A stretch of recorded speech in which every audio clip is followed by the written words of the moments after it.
Hello everyone and welcome to State of the Realm, your weekly Final Fantasy XIV podcast. This week, patch 4.4 has been out for a few days at this point, and as such we want to do our first impressions. Expect a slew of shows regarding the content around here, including, of course, Spoilercast, which will be next week on Tuesday, and we want to do a raid-focused video or raid-focused show as well. Plus, we're getting closer and closer to FanFest, so we've got some exciting stuff coming up. Anyway, to do a show, we need some hosts. I'm one of them, Michael, Mr. Happy Poveromo, and now, having survived Hurricane Florence and back in full fighting force, we got Slyh, aka Greyfox, Slyh, aka nicknames. There you go. How you doing, Slyh? I'm doing good.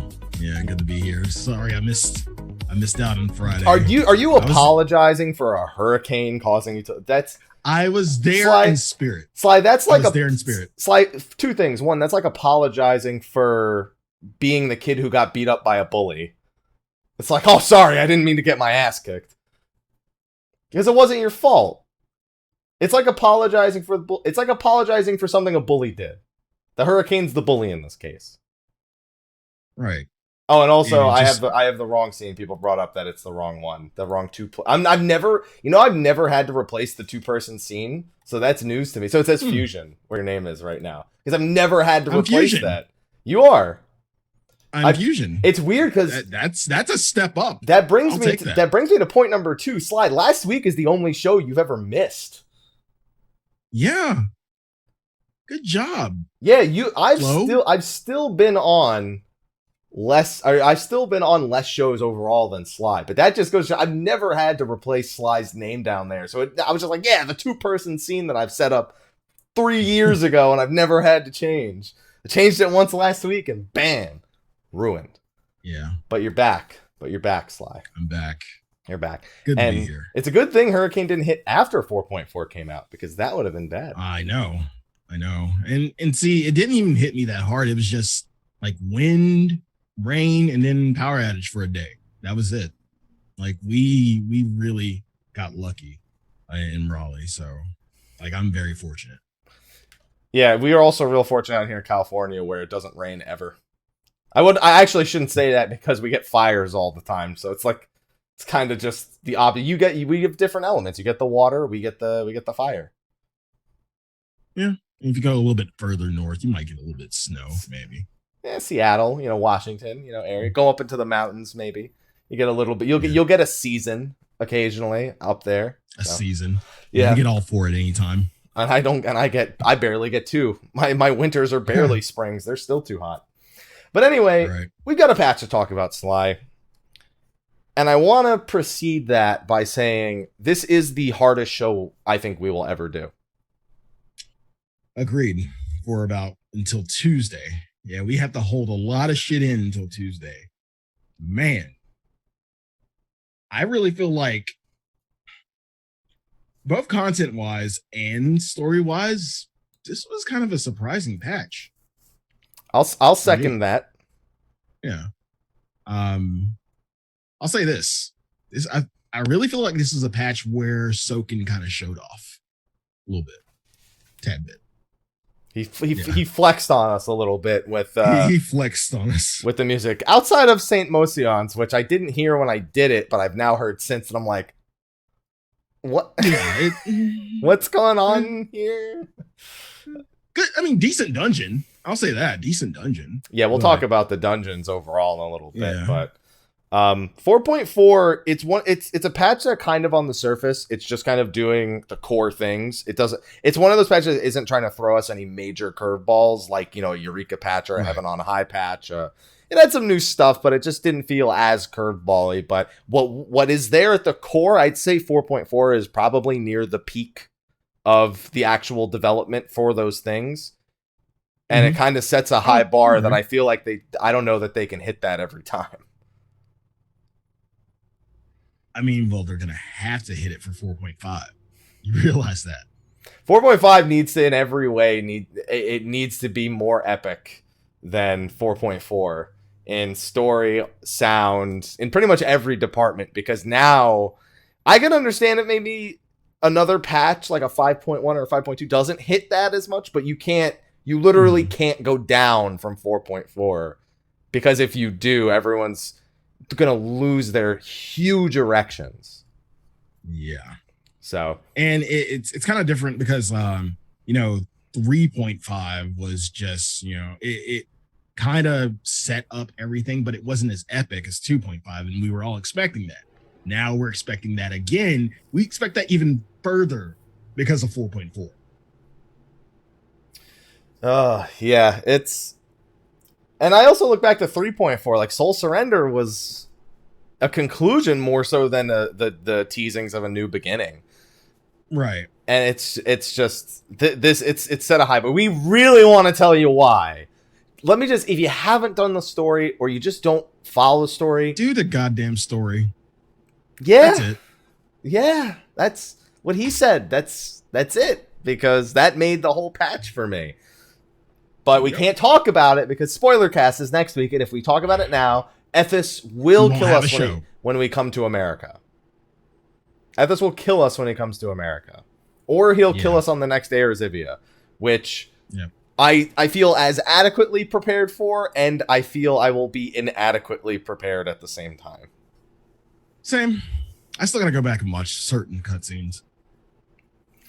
So let's get started with, where do we even start? Let's get an overall feel, because we're talking things up, but before we go into individual aspects, we're kind of just rambling around different topics. So Slyh, I want you to go through, without spoilers, the things you've done or seen and your impressions of them in a general detail, and then we'll dive into each thing minus spoilers a little bit deeper. Okay, first thing I did was Alphascape normal. Okay. And I mean, I know it's normal, but I feel I know where this is going.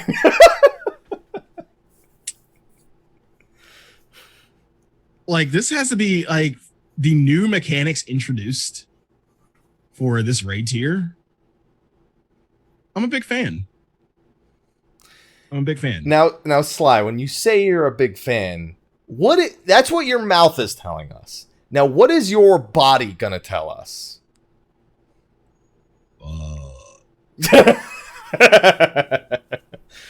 Because I'm assuming... Because I haven't even gone into Savage yet, because I'm going in over the weekend.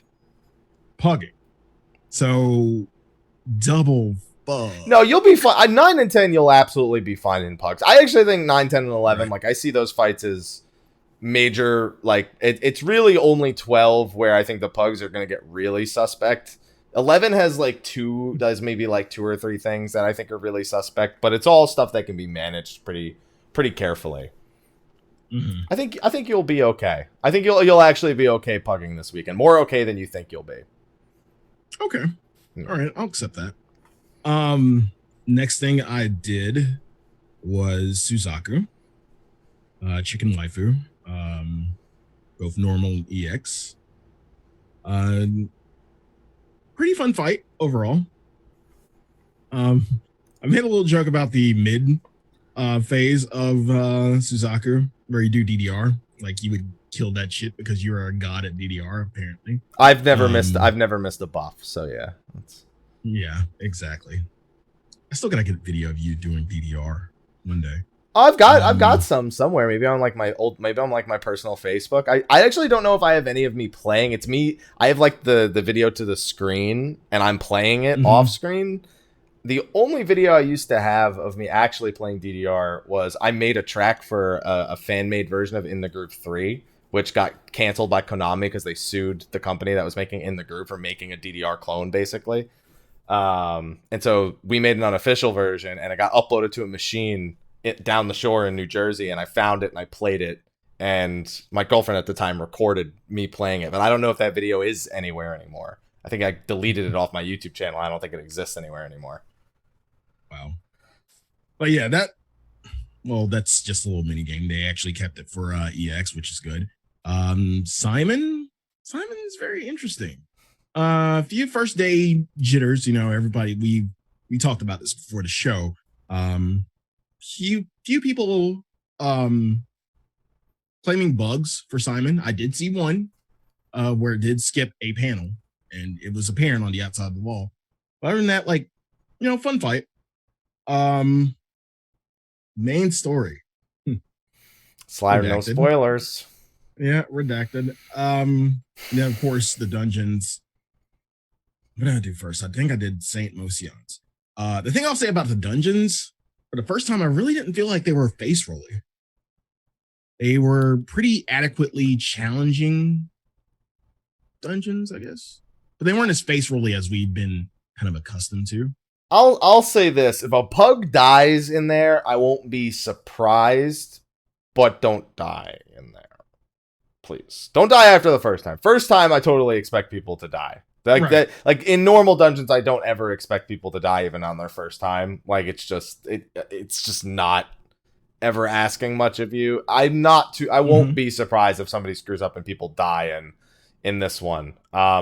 But once we can start skipping once people get a few weeks of gear under their belts, new gear, it's not even going to be an issue. I can tell you the second boss, especially of the burn, is he's gonna turn into the third boss of the first Pharaoh Sirius, that friggin' bird that just disintegrates in 9 seconds. He's gonna be that boss by the time a couple weeks go by, because he already I had to get proper footage. I had to be so everyone, can we just not do anything? Can we just do nothing, please, for a little bit? I want to see if there's anything else coming later. Right. Yeah. But I'll agree that they're less face rolly, but they're still face rolly. Yeah. Yeah, I can agree with that. And then after that, really there was nothing left but Uzner, which I did today. I haven't gotten to it yet. What was I'm assuming you got the new Uzner specifically. Yeah. Both times. They said I remember in an interview, I think Fusion and I talked about it last week. They talked about that they were weighting it towards the new one. It's deliberately weighted, so you're most likely to get the new one right now. Yeah, but I did get the 3-door Uzner, which that's a thief. That's a thief's map. If someone's using a thief's map, that's the only one you can get. Okay. Yeah. Okay, so somebody used thief's map then. Yeah, but yeah, I got 2, both of my maps, and got pretty lucky today. How far did you get in each of your roulettes? First roulette I got to the 4th summoning, then got kicked out. Second one I think we got to the 3rd. I think it was third or 4th again. Good. But yeah, got some pretty good. Yeah, 4 elder summons. I mean, I'm assuming the loot from those is better considering the way it's described on the panels. Mm-hmm. Yeah, that's pretty lucky then. I need to get up to 200 mil. My goal is to be at 200 mil plus before the expansion. I'm at 120 now after buying my crafted set for raid this tier. Mm-hmm. So now it's just a matter of making money. That's it. I got to get over 200 mil. So maps are going to be my friend. Maps, desynthesis. Honestly, Storm Sap is still 20k plus on my server. I got to get back to doing those every day because that's 60k a day. It's free money. Yeah.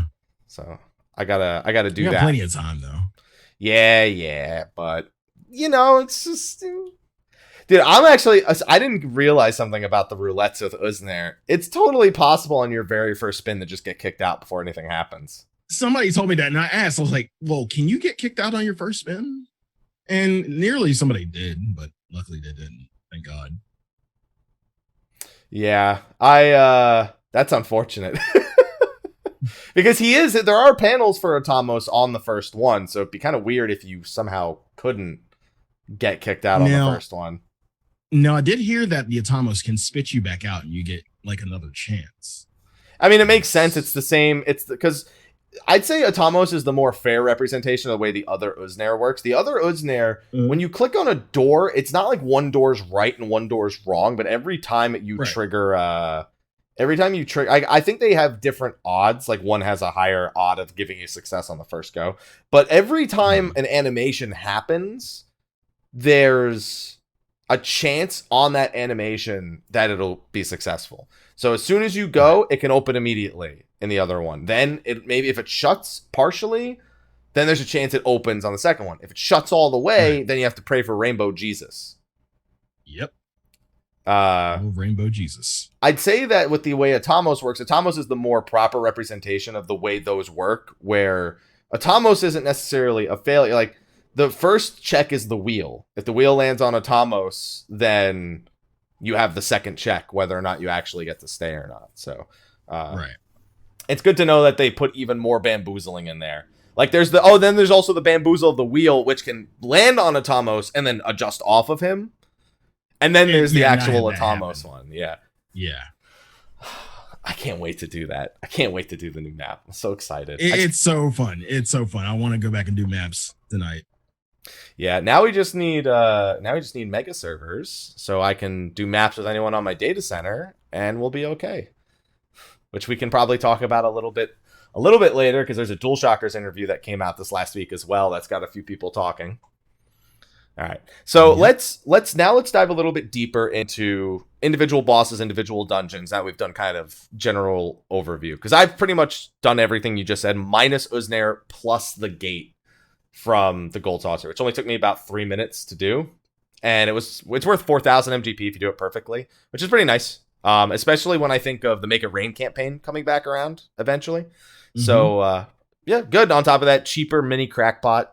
Jumbo's got better rewards now. So everything just better in the Gold Saucer. So there's not really much else to say about it. I like jump puzzles, so I'm going to enjoy the gates that actually are jump puzzles. Of course you will. Well, the other thing is with gates is that now they happen 3 times an hour instead of twice. Good. It's on the hour, 20 minutes after the hour, 40 minutes after the hour. And all of them have a chance of being the jump puzzle. But they got rid of the vase one. So, sorry, vase off. Thank God. See, I'm really bad at skin change, particularly. I was really good at vase off, and I'm bad at skin change. Even though skin change is actually really easy, and there's like a 100% guarantee way to identify it like immediately. Mm-hmm. But I don't know, I just suck at it. So yeah, that's just me. So I actually would have preferred it the other way around, with keeping vase off and getting rid of skin change. But meh. The real question is, how desperate am I for the Chupon mount that I do the fashion report?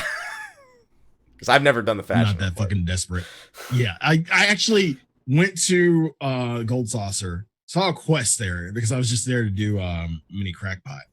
And like, oh, what's this quest? And it's fashion report. I'm like, yeah, that's not getting turned in. That's exactly what happened to me. I went to the Gold Saucer, like, oh, there's a quest. Yeah, so I can actually turn it in and get access to it, but I'm good. And chat brought it up. My only disappointment with the Typhon/Chupon mount, no Funga command. I'm majorly disappointed. Are you disappointed in the fact that the Gubu doesn't helicopter spin? Oh, I'm beyond disappointed. However, he at least has wacky waving inflatable arm tube man syndrome. No, he does the Bernie. He does the weekend at Bernie. He just that's how he flies up. Well, it's just funny because at times he looks like he's just floating normally, and then all of a sudden his arms catch the wind, and they're just like And then I crack up. So, but the Behemoth looks silly, and the Drake looks silly. I mean, they're like the elephant. They got elephant syndrome, where they just look like they're floating and there's nothing happening there, and it looks ridiculous. We call that the elephant from now on. The elephant? It always reminds me, whenever I think of an elephant, and I'm going to sidetrack a little bit here, but back in high school, I had a professor. His name was Dr. Asaoku, and he was born and raised in Africa, poor family, but he eventually went on to, come to America, get an education, get his doctorate, and, he's a very intelligent science professor, but he decided to teach at a high school because of family reasons or something. But he always made really odd references to stuff back in Africa. So he would be describing something in science, and he just all of a sudden, for no reason, he'd just be like, it's like an elephant, you know? And I would, and it would have nothing to do. And like, if someone was sleeping on their desks with their head like this, he'd say, "You look like an ostrich." Stop. Because they're sticking their heads in like, it looks like they're sticking their head. Wow. He would do that all the time, and it cracks me. Whenever I think of the flying elephant, I think of that guy. So it always cracks me up. So it's he was a funny guy. So I just wanted to share that little story with everybody here. Well, thank you. So every time we refer to an elephant, I want you all to know what I'm thinking of. So anyway, moving on. We're talking about the mouths. Yeah, that was my disappointment with the Gubo and everything. So okay, now that we've talked about your maps, we've talked about the gold saucer. Now let's start with Alphascape normal, because I think we both started there. Yeah. So we have our first boss, who is Chaos, the final boss from Final Fantasy 1. And I think among all of our first bosses, both in normal and savage, I think this is the one I'm happiest with, ultimately. Really? Yeah, so it was hard. Altroit is, let's just pretend he didn't happen, because I forgot he existed until people started bringing his name up. So we really just have to compare him to Phantom Train, and it's tough. He's definitely better than... No, I don't think it's that tough. I think Chaos is definitely better than Phantom Train. I think Phantom Train as a fight is maybe designed more interestingly. And what I mean by that is Phantom Train does, a slew of mechanics at the beginning, goes into its intermission phase, and then does a slightly adjusted slew of mechanics in the second half. Whereas Chaos, the first half of the fight and the second half of the fight are just interchangeable. He either starts with Tsunami, Earthquake, or Blaze and Cyclone. Then he does his little interlude. Then he does the other one. There's no variance in it at all. There's nothing new. So if you've seen it... So as I like those four mechanics better, but I don't like that the second half is kind of boring if you've already seen it. Like, I don't know. It's just there seems like a lack of creativity in the second half, I suppose, is the one big thing that kind of detracts that from me. But I like those individual things better than Phantom Train, if that makes sense. Again, I would have to, like, as far as the second half in normal. Well, that's the thing. The second half in normal. Are you talking about Phantom Train or are you talking about Chaos?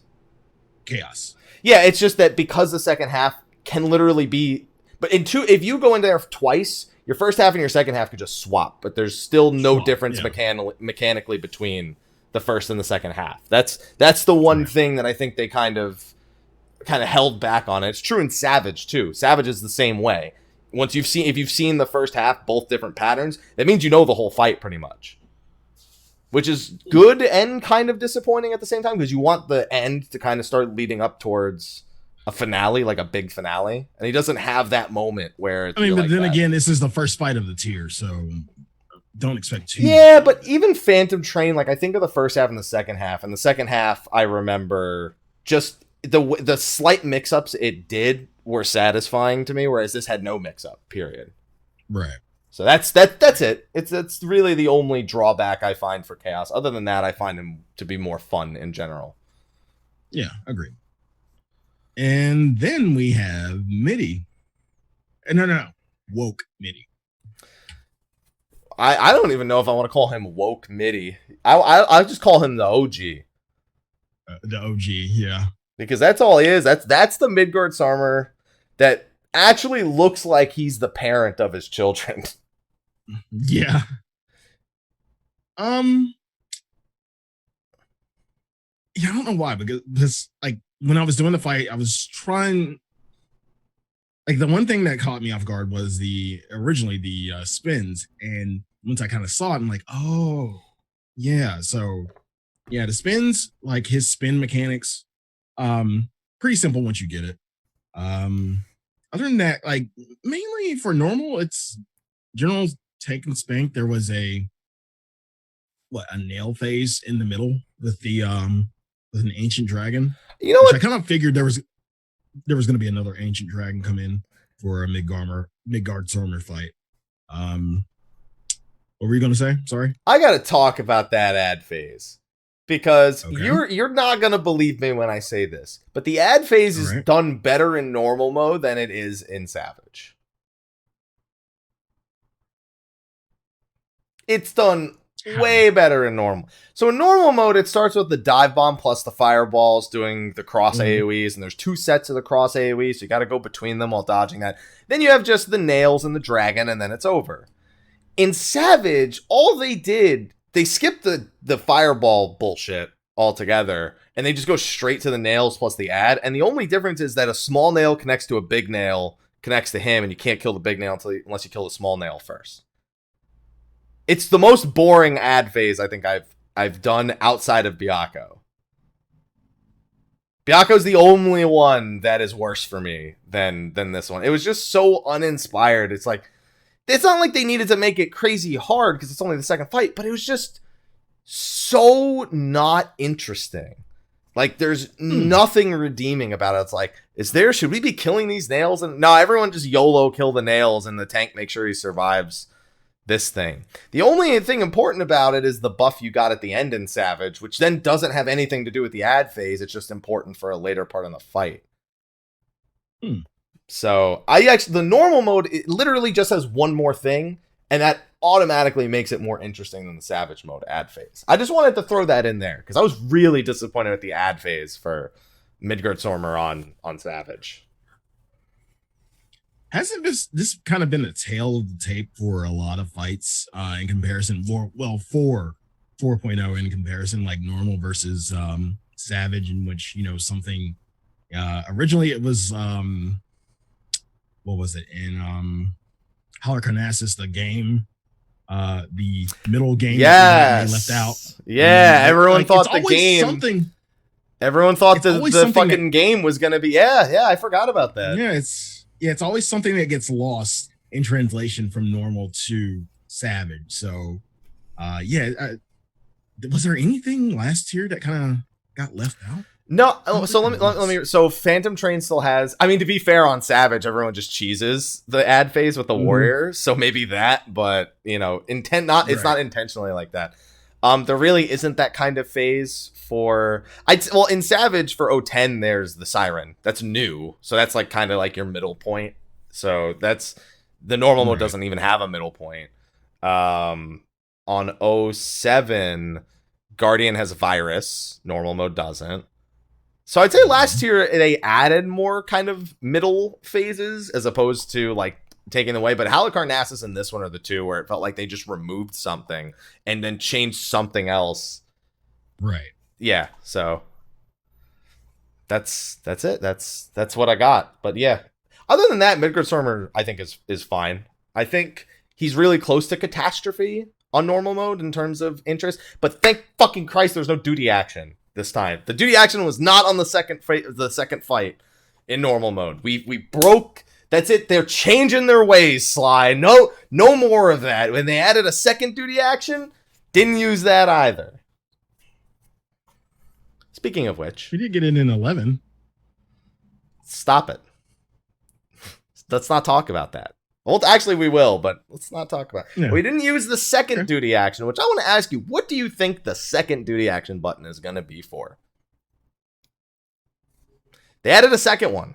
There's 2 now, but it's not used. The second one isn't used anywhere. Dude, my beard is like pushing up against my nose. I need to trim it. It's killing me. I don't know. For something in the future? Most people seem to think it's going to be the next Eureka, which has those like bonus actions that we can use with Logos. Or Four Lords? Yeah, I mean, Four Lords is another possibility. All we know is they've added it, so it will pop up somewhere. Yeah. So possible. So I was going to say fingers crossed, and I realized no. I'm not I'm fingers crossed the other way. They're wide. Peace. Because I don't want more duty actions. I'm tired of it. I don't. It's interesting occasionally, but like I don't need like one a tier or something. I don't need like one every patch just to remind me it's there. makes the fight semi-interesting. Okay, I couldn't say that seriously. Never mind. Sorry. It just reminds me of like Destiny, where they have like they're just guns, and then to make mechanics for the fights, they just give them like usable items like a hammer or a specific type of buff or something. Like, it reminds me of that. Fight specific. Fight specific. So instead of testing what you know for your role or for your job, it's testing you on this thing that's completely unrelated. And it's fight specific, and probably will have no use to you in any other experience you have in the rest of the game. So it just feels disconnected. Right. But yeah, speaking of which, we can now talk about 011, which does have a duty action, like you said. Just mash that son bitch. Just mash it. Just fucking mash it, man. So interesting. Yeah, for 011 or Alphascape V3, we had Omega in his Beetlebot form. As we like to call it. And I think this is we got to ask a very important question, Sly. Okay. What is Larboard? I know the answer, but that's the important question everyone's been asking for the past 3 days. I mean, would it be the opposite of like that's when I saw it, I was like, but that has to be the opposite of Starboard. Yeah. Okay, so yeah, I'm right. Okay, good. I survived. Yay. So we Googled it on patch day, and it's a pre-1800s term for portside that was abandoned for being too confusing. So they just wanted to confuse us. Great. Yeah. Awesome. Yeah, and that's all there's to, like, real life abandoned it because it was annoying. But we didn't. We didn't. No, we just want to confuse the shit out of people. So yeah. I'm under the impression that Omega's so old that he just didn't get the memo about portside. He's like, shit. He didn't update. He didn't update his operating system. He didn't patch his operating system, so it just wasn't in there. Not until 12. No, not until 12. He doesn't patch until 12. No, he doesn't patch. He doesn't patch until 12. So, yeah. That was kind of weird, but I actually kind of like Larboard better because L for Larboard means it hits the left side. Left side. So it's almost like easier in a way, but it's not really. I don't know. What annoys me, as most people have brought up, is in Japan, do you know what the name of those abilities are? Left and right. Left and right. but in America, we got boats.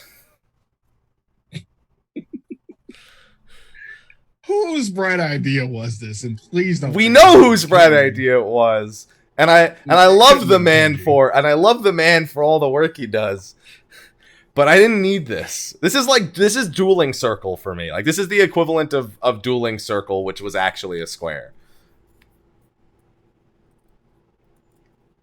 Luckily, Larboard L is left, so there you go. That's how I remember it. A Larboard L is left.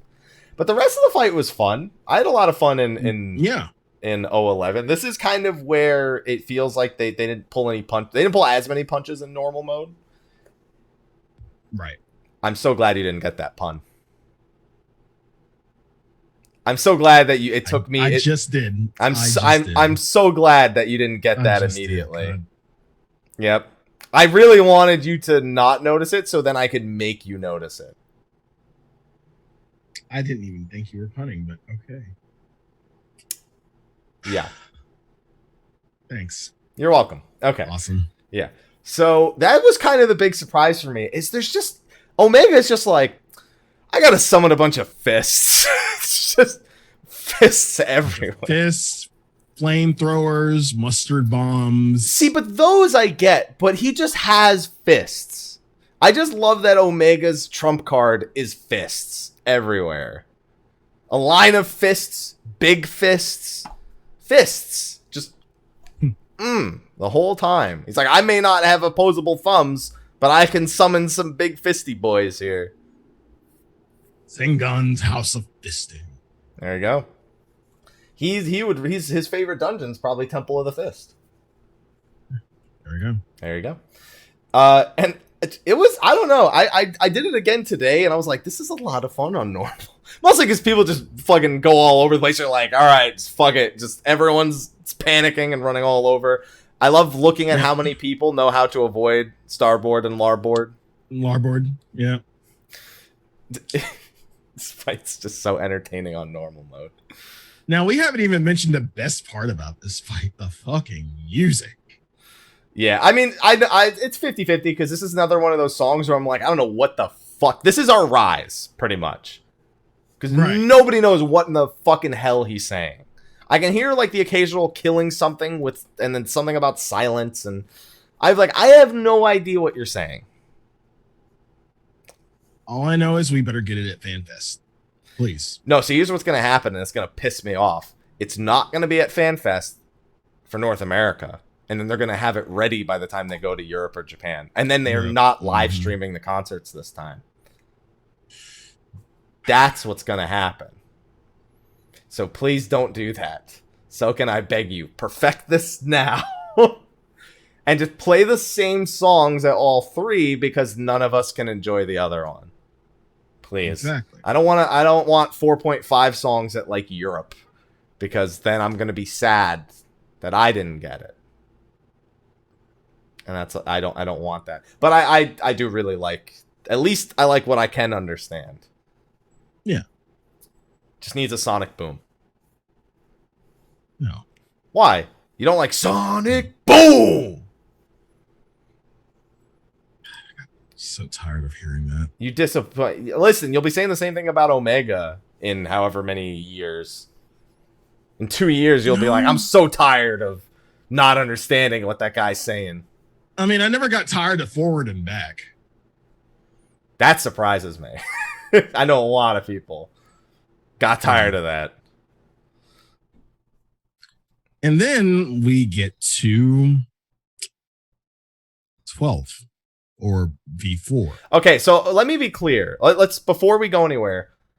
Okay. We're not going to spoil the story, but we're sure as fuck going to say the names of the bosses here. So if that's a spoiler to you, I'm giving you fair warning because we can't do this without saying the name of the boss. Okay, the name, male and female. Done. I'm sorry, Sly. That would be Omega M and Omega F. Male and fucking female, aka the no. Okay. They hit when I actually hit it on patch day.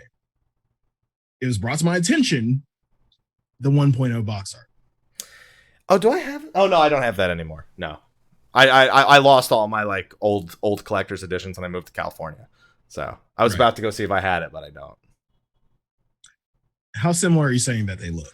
Oh no, the guy looks 100% identical to the guy. Here, you know what? I don't need it physically. I can go pull it up. Final Fantasy 14 1.0 box art. I think it's the collector's edition. Yeah, here it is. Yeah.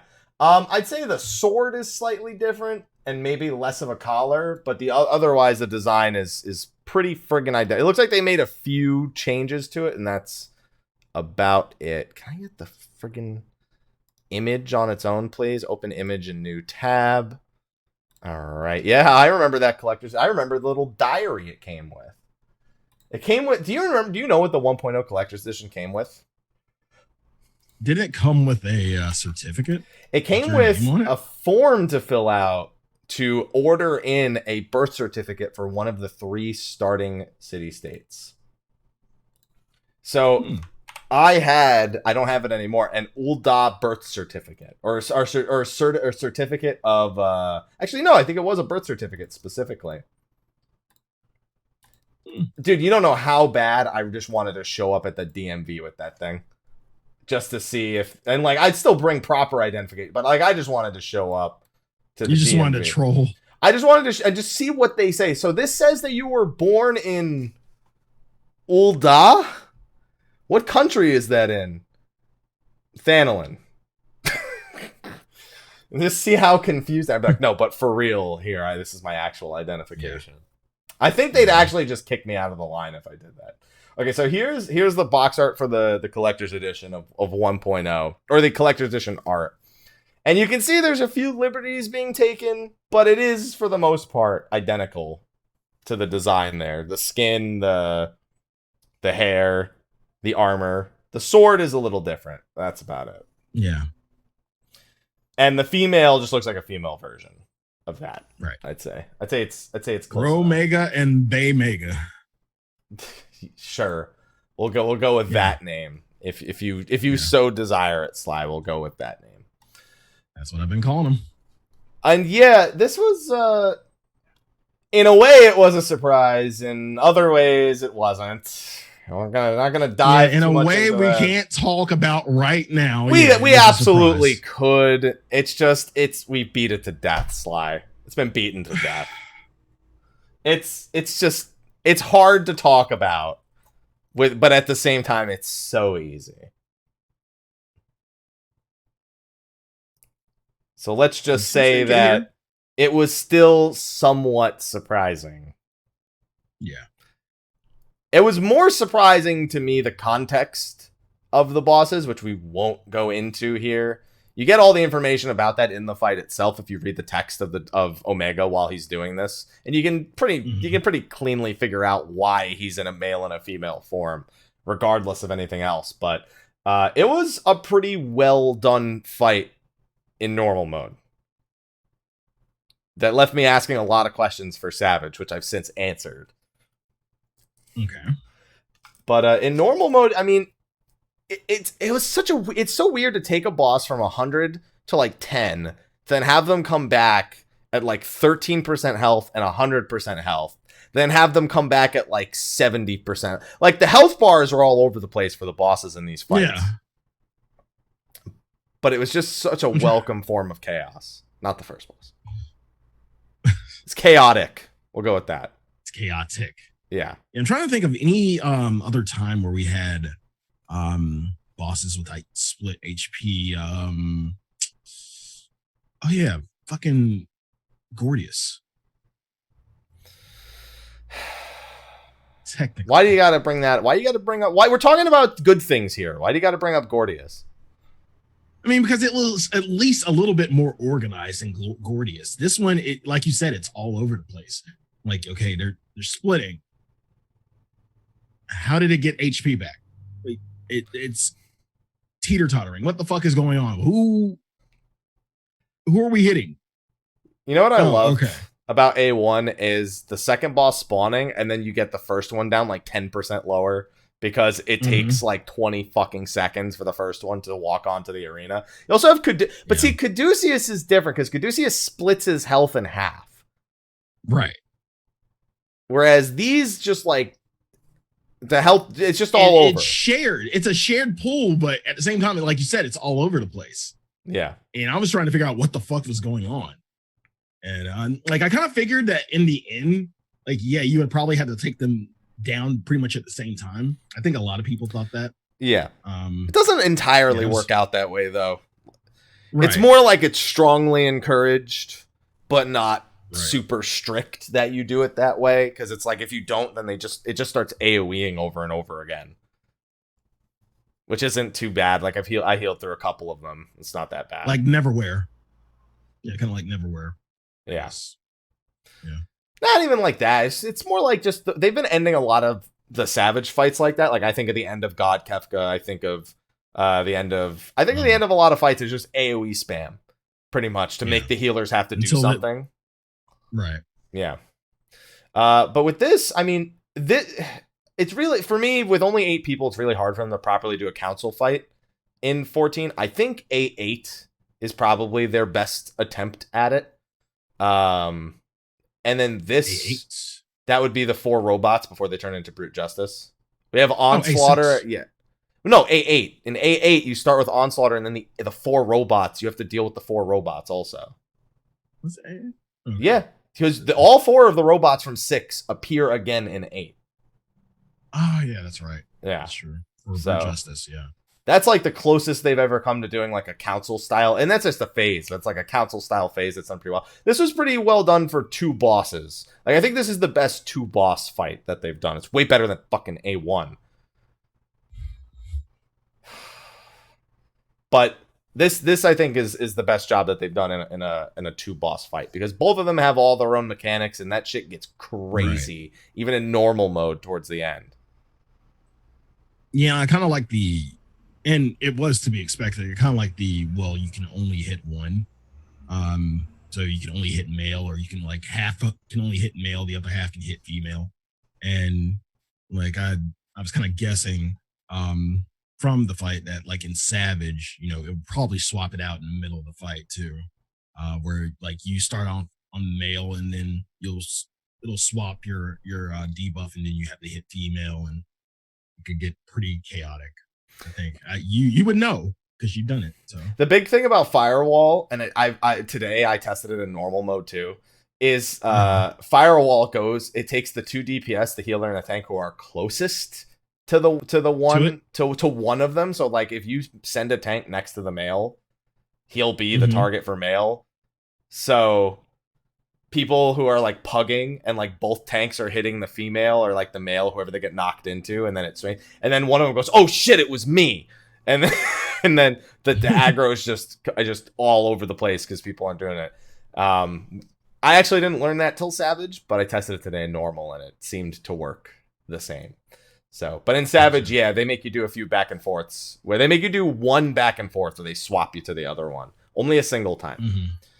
And it works pretty well in normal. I don't know, these were normal modes. Like, I say this a lot when they get it right, but if you're gonna make normal modes, this is how I want them to be. If you're gonna make the face rolly content, this is like the kind of minimum expectation I have for your face rolly version of your content. Okay. Because it needs to educate players about, because if you don't educate players about the way mechanics work, then they can't go. Then a lot of players don't pick those things up and take them into Savage with them. So you need things like this where healing can get tight for inexperienced players, or damage can get tight for inexperienced. You just need those things, right? And they have it. So I'm happy that they went a little bit crazy with these. There's unfortunately been a lot of forum posts that do not share my opinion about the difficulty being too high for normal. I've seen quite. In fact, I will go to the forums right now, and I will probably be able to find one very quickly. That's the best one. There's literally one that I need to do 2 mechanics at once. This is unfair. That was actually. Please tell me you're. No, please tell me you're memeing. That's verbatim. Are you memeing? No, that's verbatim. That is verbatim. General discussion. And then, okay, I will say this though. Right now, I just looked, and the first post says, "Thank you for increased difficulty." Okay. I will say that I can't remember. The only time I come here anymore is to read questions for live letters that have nothing to do with the context of the live letters. But there are a few other ones here. How can the explosions on Suzaku be a little more forgiving? Damn, I can't find them. Looks like all the ones that were, I guess, a pain in the ass, I've been kind of voted down or no longer at the top. Thank God. But there were a bunch. I remember seeing them. If I search by name or I go down a few pages, I'll probably find them. But please leave the extreme difficulty for, extremes and savages. Yeah, that's not how. I mean, that's kind of, that it's not as gentle as it was said, I suppose I'll say. But yeah, there's a lot of people. There was one that said the AoEs were too fast in Midgardsormr and Omega, the Starboard and the Spinny Doos from Midgardsormr, because they were just spins. They were trying to react to the AoE appearing and not the names of the skills or the animations. Yeah. We saw a lot of these as chat's bringing out when Shinryu came out, because Shinryu, people were like, I'm not looking in the back of the room for the icicles, or these AoEs are too fast. Okay. Happy? Yeah. I will say this. Where you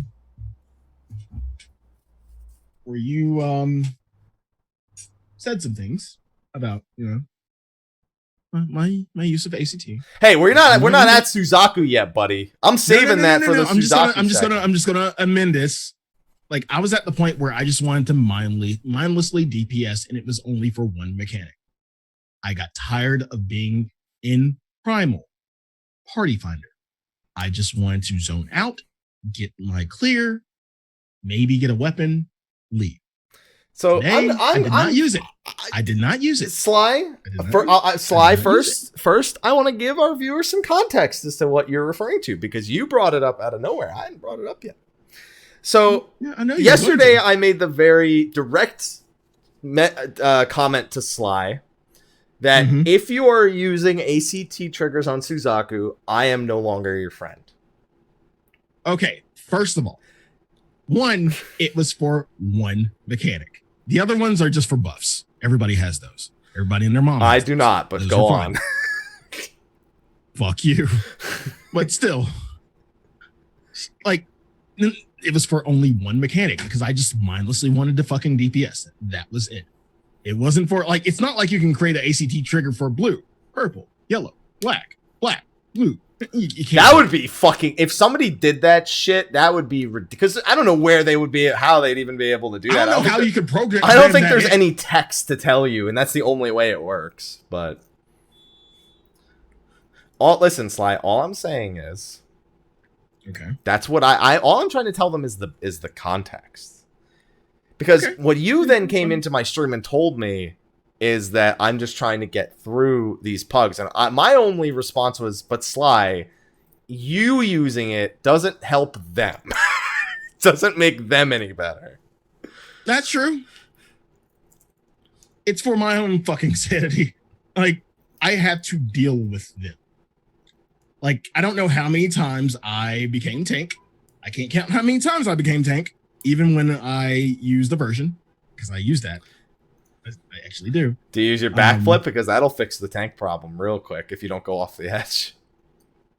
I've had to do that. Like, both tanks will die. I have to backflip to give it to somebody else who will then commence to die. Like some of the parties, like before, farms, pre-farms. Now farms, it's nothing. But pre-farms was like getting to clear. Holy fuck.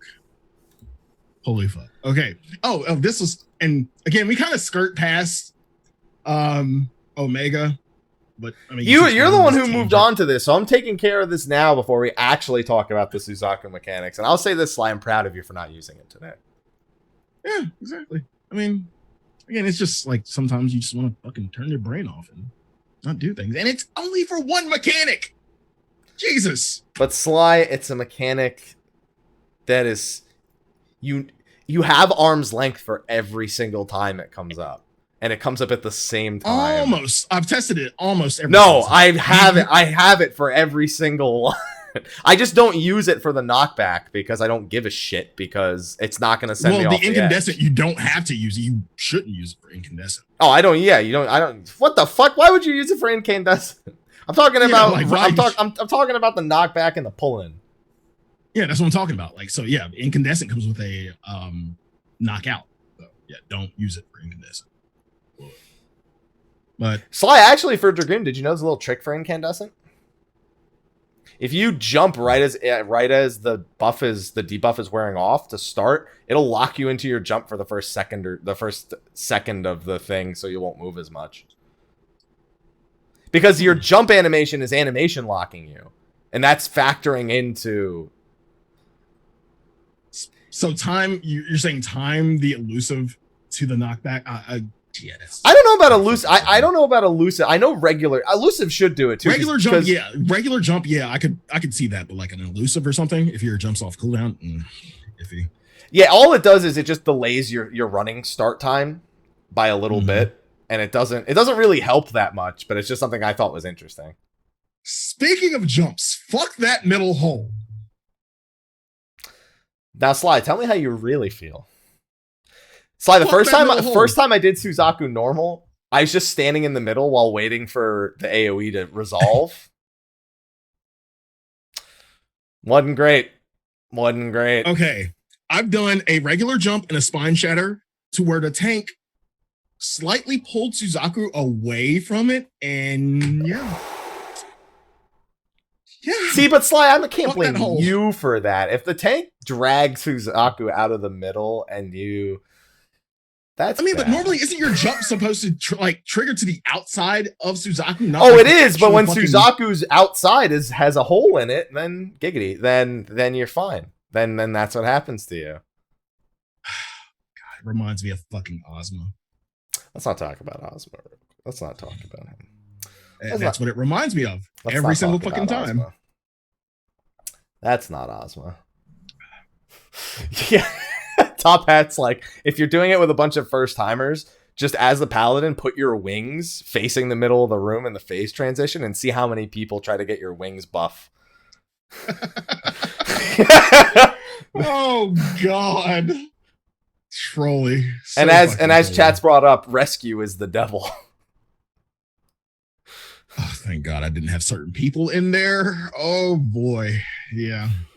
So I brought up the next level strat for Suzaku of rescuing, because bards can't prevent knockbacks and whatnot. So you Right. pull the bard to wherever will get them killed, and then you sure cast. Or you just pull them through the hole in the middle, whichever you prefer. Yeah, whichever you prefer. Yeah, either of them will work. So, and so it's just you got to use rescue on cooldown, man. That's what everyone always says. Make sure you use your cooldowns when they're up. I'm just trying to use my cooldowns when it's up. Right. I'm saving you, and you got to make sure you're pulling them out of something at the same time, so that way it almost looks like you were doing, like, oh, I was pulling you out of the explosion, the Simon Says explosion. I was pulling you to the safe zone.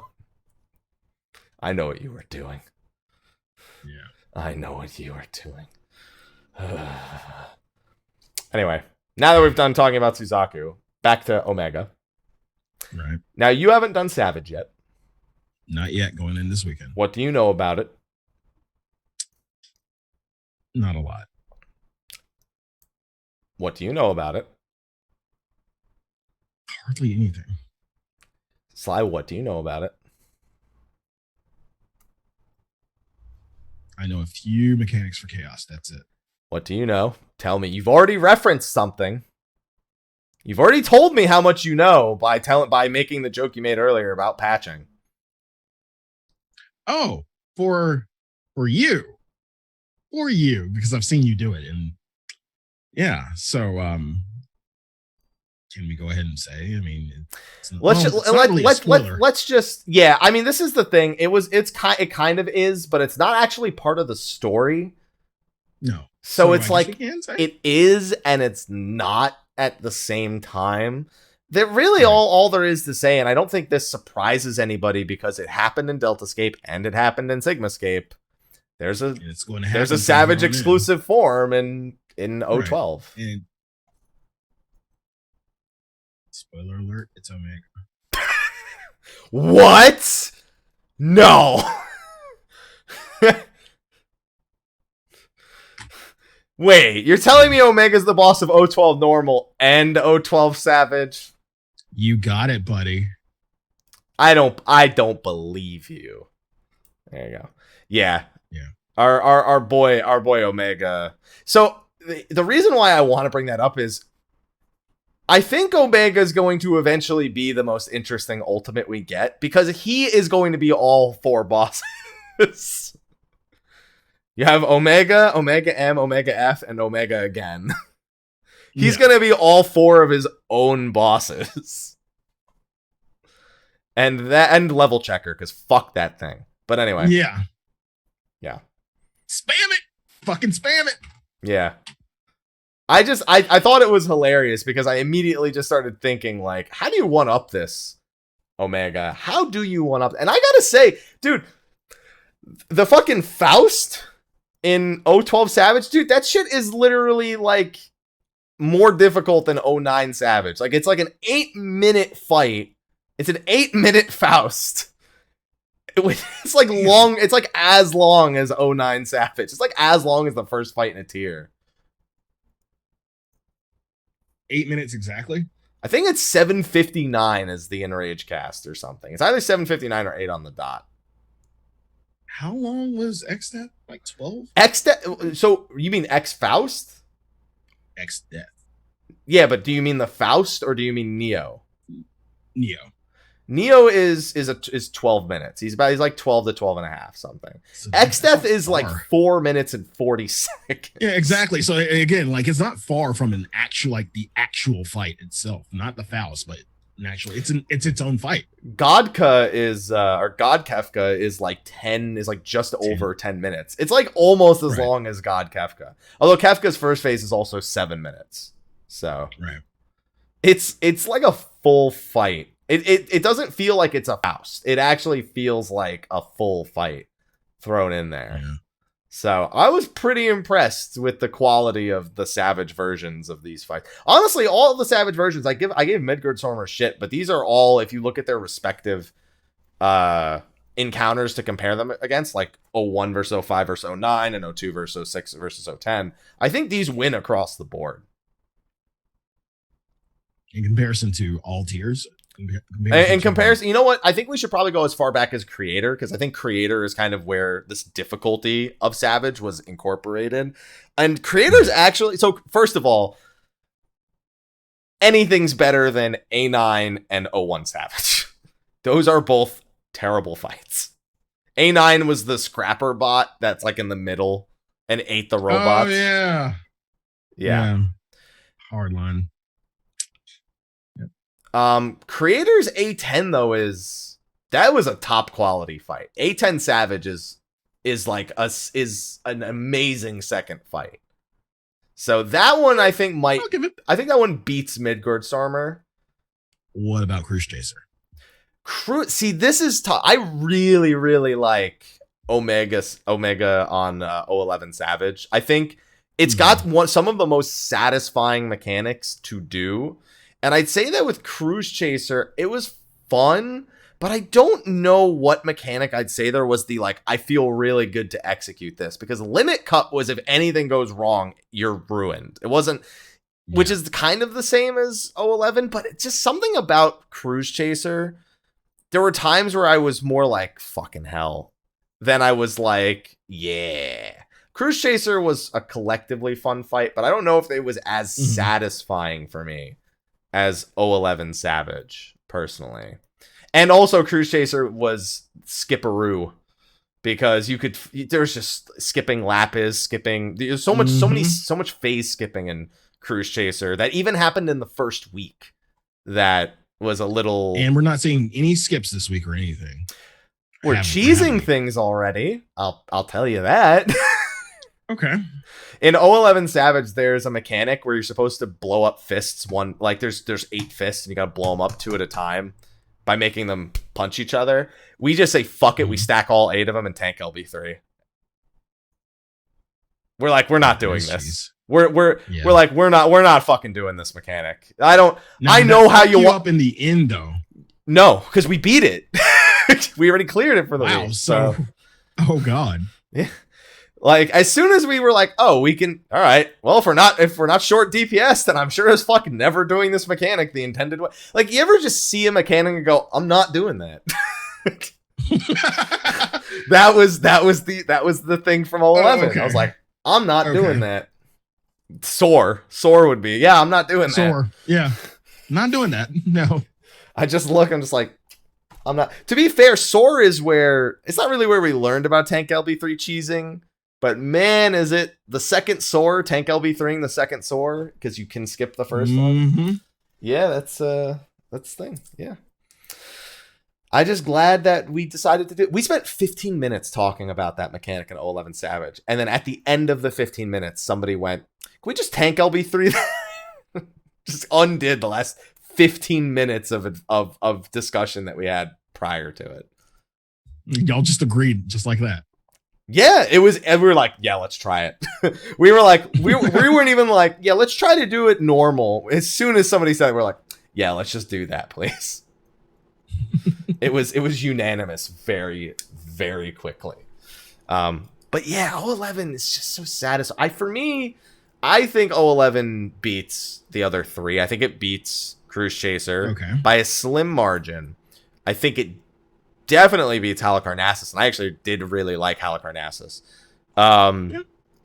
And then last tier was Guardian. Guardian kind of dragged on a little too long for my liking, or it felt like it dragged on. I feel the same. It was really fun the first week for like a few hours, but I remember just getting frustrated in that fight. Like, even if I don't know, I just remember my emotion when I cleared it not being excited. I remember it being like, oh my god, it's dead. Let's get the fucking 8. So hey, hey Slyh, why don't you try just spacing everybody forward? Oh, yeah, I remember those days. Yeah. Not to say, I still think Guardian was designed well. I just think that it's like as long as Neo X Death, but not as interesting. No. That's just how I felt about Guardian, as much as I think it was a well-designed fight. Just too long. They could have just squeezed all those same mechanics closer together, I guess, is the big thing. And I've seen every mechanic, like myself, having actually like played the fight for 012 Savage. Okay. The Faust, easily the best Faust. Kifca, I think, was kind of boring for being 7 minutes. I'm on edge for the whole 8. And I like it. I like it a lot. Okay. And I actually think Kefka's the worst of them, and then Creator doesn't have a Faust on 012. Its Faust is on 09. And honestly, Hummel Faust or Faust Z Faust Z, least interesting of the Fausts. For me, that was the least interesting Faust. Hummel Faust was the best Faust for me. So but this wins. This wins hands down. This is a fight. This could have been its own separate instance, and it would have been a satisfying thing. And then second half, oh boy. Hello, world. Oh boy. Is that a fun one to figure out? And even after we know what everything does, it's, I think, honestly, not something I give Soken credit for as much as I love it, but the fucking sound design in that fight makes it more satisfying. I don't know what it is, just the sound design adds, even in 011, I think this is true too. I think the sound design really amplifies how much I enjoy these fights. It almost feels like a disservice to do these fights without sound effects. And I'm someone who normally has them off all the time. Right. And like music, like once we hear it, we kind of, do our own thing. But yeah, like if you're saying that, I'll keep that in mind. It's so good. It adds like another element to the fight that normally I don't care about. And it's there and it's good. That and 012 has some of the most satisfying to do correctly mechanics. And most punishing to do incorrectly. And that's a big thing that makes it stand apart from me. It's a lot more fun than Godka, and I think it's more fun than Neo X Death and Alexander. Going back a little bit. Yeah. The music's epic as hell, too. It's a remix of Maker's Ruin and Torn from the Heavens. I think it's like a combination / remix on top. It's the music from the trailer. It's music from the start of the trailer. That's how you know it's going to be good, because as soon as that trailer music started, you're like, yeah. Was that your face when the music actually hit? Yeah, it was. No. Okay. Fuck yeah. This is some good shit. So they killed it. Quality across the board. I still want more bosses in raids for normal and savage. We all do. But do this, and as long as I enjoy the shit out of those 4/5 bosses in Savage, then I'll praise it for what it is. So you are going to have a fucking good time. When are you going in this weekend? Like, are you just planning it for tomorrow's stream? Saturday. Are you doing it Saturday off night. Hours, or are you doing it on stream? Off hours. Okay. Waffle House. He's doing Waffle House raids. Okay. Yeah. I'll say, and I'll agree with Chad, I think it's the best tier. I think they accomplished what their goal was with Delta Sigma and AlphaScape, where they wanted the last one to be the best one, to be the overall hardest, to be that. It's still not much harder than the other ones collectively, but I think they did accomplish their goal in a nutshell. So I've just had fun the whole time. I'm happy. But now we get to talk about Susie. Susie's she's middle of the road for me.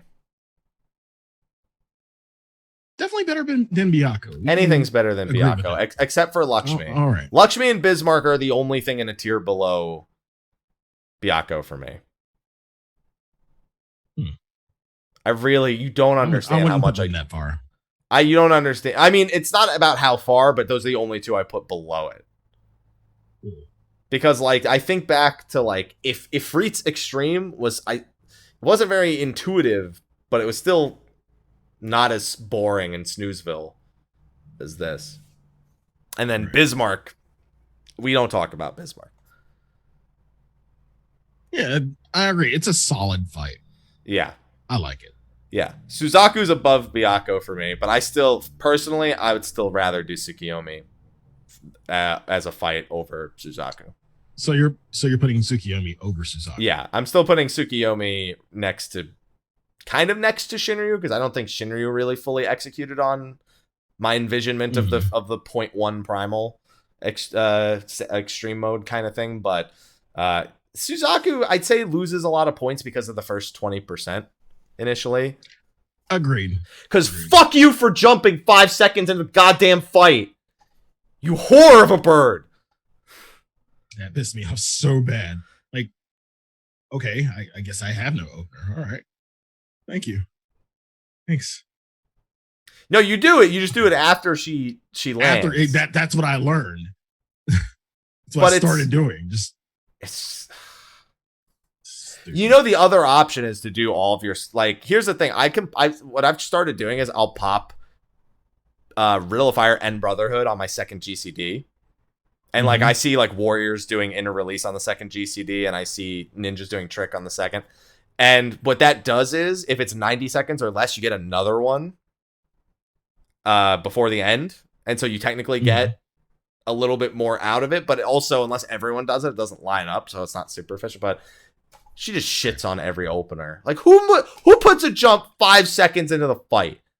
That's like if you don't skip Soar on Zervin, how he then leaves the arena. In which case, though, you kind of deserve to have him leave you because, not skipping Soar.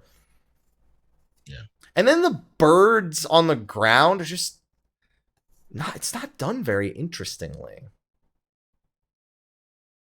It was all of 4 minutes to kind of put together. Yeah, Mal, wasn't it 4 minutes? We talked about it. Like, oh yeah, like do this. First time we were in 4 minutes. Dude, I just tell my tank to just keep hitting them. I'm like, don't even come over here. Like, we don't split into 4 groups of 2 like a lot of people do. I literally just do both the plume. I'm like, yo, just go over there. I need to pad with my AoEs on this feather. And if you kill this feather, I don't have anything to pad on. So yeah, exactly. I was like, I have Elixir Field. I have Howling Fist. Just come over here. Or just go over there. I'll have Nastron. So yeah, I just want to pad. There you go. And you're lucky because you'll even hit the middle one. You get to pad even more. Damn Dragoons. And if I'm on A, which is like 12, like either like what is it? 12 or do you do 12 or 9 or do you do 12 or 3? We go counterclockwise with all our mechanics whenever we're arranging 12 or we go clockwise. Okay, so you do 12 or 3. Yeah.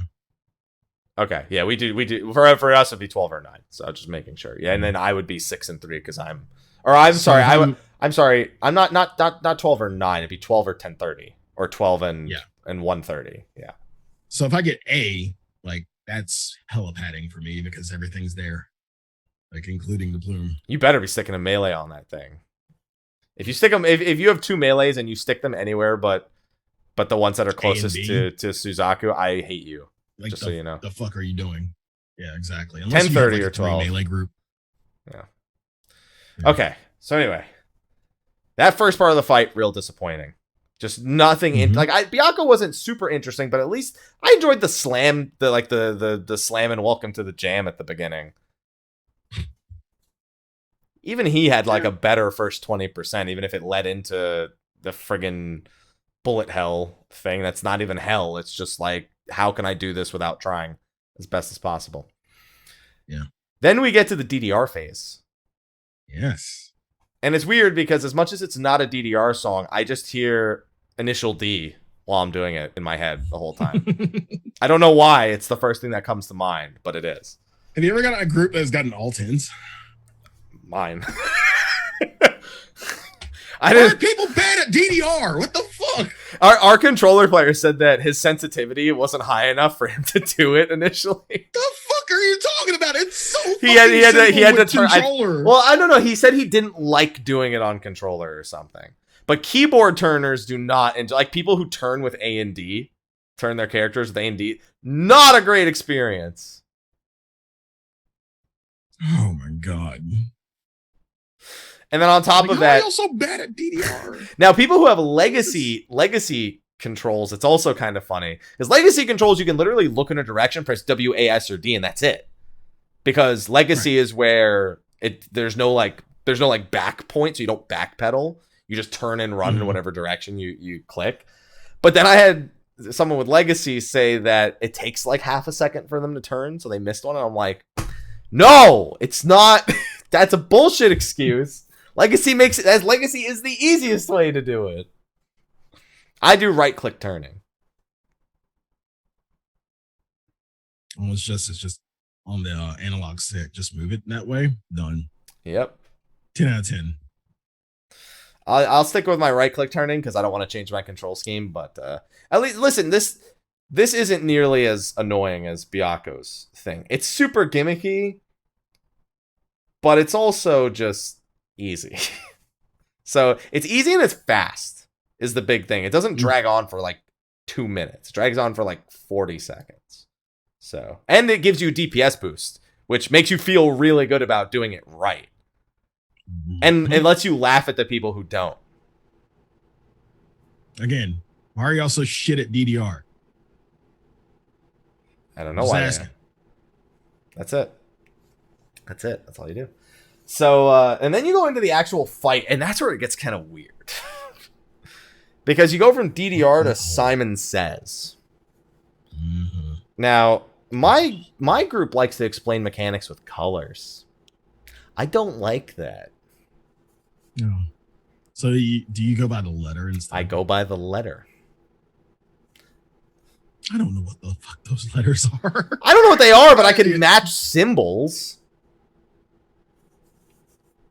And then he's called out the colors so much that now when I see the symbol and our Dragoon says a color, I now at least know what other people see. So I can call out like green, or he goes back and forth between brown and tan for that one, and I'm like, for yellow? No, for the brown and or tan one, I suppose. Pink, blue, black. Yeah, I know it is. See, yellow, so yeah. He calls the one purple, not pink. He goes pink, blue, brown. Call it tan for like 2 pulls, then he called it brown after that. And then yellow, I think he bounces back and forth between calling the green one yellow and green. Yeah. So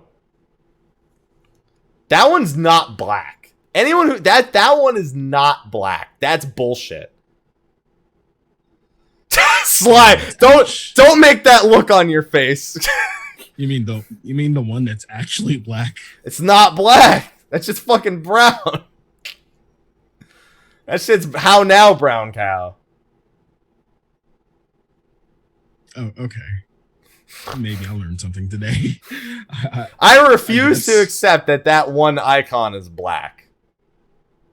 Because it is. It was just why I was about to ask you. Okay, I know you go by letters, so what about that black one with the actual black letter in the middle of a fucking black platform that's like black on That's black? why it's not black, because the letters are black and it's not as dark as the letters. You can't tell me it's black on black and you can read it. That doesn't work. That's not how colors work. I'm gonna go write some yellow fucking things on yellow paper and you'll tell me that they're different colors. You tell me that they're not different colors. Light black is gray. You had me looking this shit up. This is bullshit. It's bizarro black. I'll give you gray. Okay, I'll give you gray. Oh my god. This is black. See this thing I'm holding? This is black.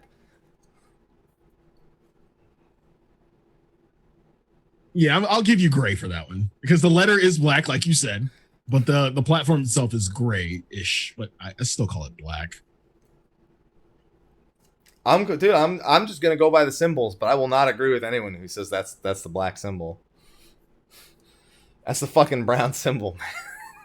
We need to get some in chromas in here. We need those brown black in chromas. Oh my god. Either way, that mechanic cracks me. I think this is why I ended up liking Suzaku, despite it being so gimmicky, is I was cracking up the whole fucking time. Because nobody agrees on the colors. People don't know how to Simon Says. People fall in the hole in the middle. Everything's just a comedy of errors and misinterpretations or alternate interpretations. And you're just laughing at it the whole time. It's just like fucking Ozma all over again. Yeah, Ozma was hilarious when people screwed up. Mm-hmm. And Suzaku is also hilarious. You fucking shoulder tackled out in the middle of fucking nowhere, just like I fucking jump in the middle of the fucking hole. Fun times. Yeah. I'm just saying, like, it's fun. Suzaku's fun. I would farm Suzaku.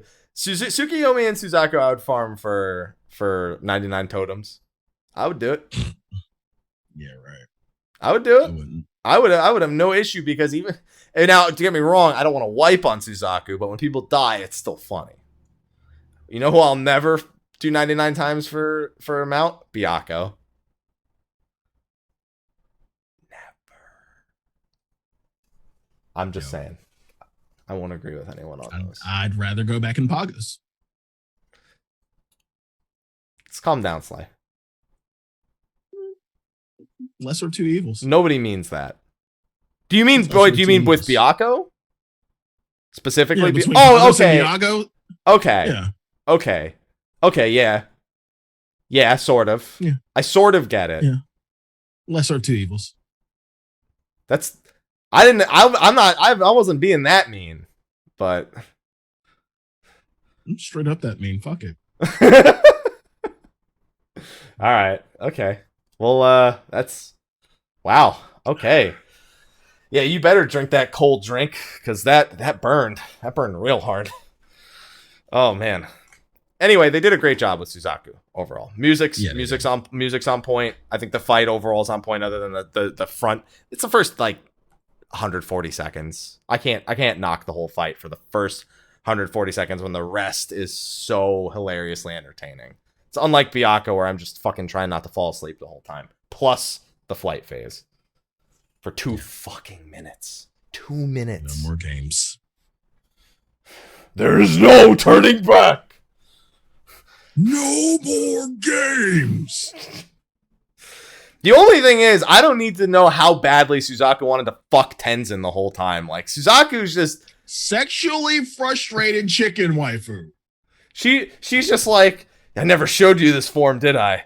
Tenzin, all I wanted was for you not to just what? Fuck? Have babies? Get married? What did you want? All I wanted us to what? To fuck. To fuck. That's it. She's just that. Let me in your heart. It's even weirder because she thinks we're him while that's so she's talking to us. Is this what she can? Listen, the only thing she's been fucking is the party finder, so I hope that's what she meant by it the whole time.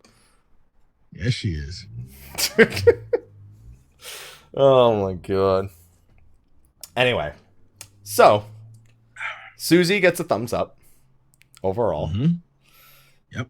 And so now we get to move on to the dungeons. Mm-hmm. I think I have officially concluded that the decision to do dungeons the way they were done in Stormblood has been, for me, a bigger success. And it was worth getting rid of them for whatever else they've used those resources for. Because I like all the Stormblood dungeons, except for Castrum Albania. And even that one I don't dislike that much. And these are just, as dungeons, they're up there. Yeah. Even though St. Motion did kind of make me a little bit sleepy until the end. The last boss in St. Motion's I was a fan of. And they're not like crazy complicated because I'm used to doing Savages and Extremes and Ultimates. But when I go through, I go, oh, they want people to play the game. Yeah. Until you actually touch the baby poo. Like, don't touch it too much. Don't. Okay. And then once you put it on the edge, you're fucked. Congratulations. Yeah, pretty much. So the burn is first. Okay, so this isn't spoiler cast because this is something we've spoken about from 4.3. Obviously, we're always under the assumption Shadowhunter is Gaius. We're operating 100% on that, and that's been established for months now. So that's not spoilers here. Okay. The Song of the Burn almost just reinforces that.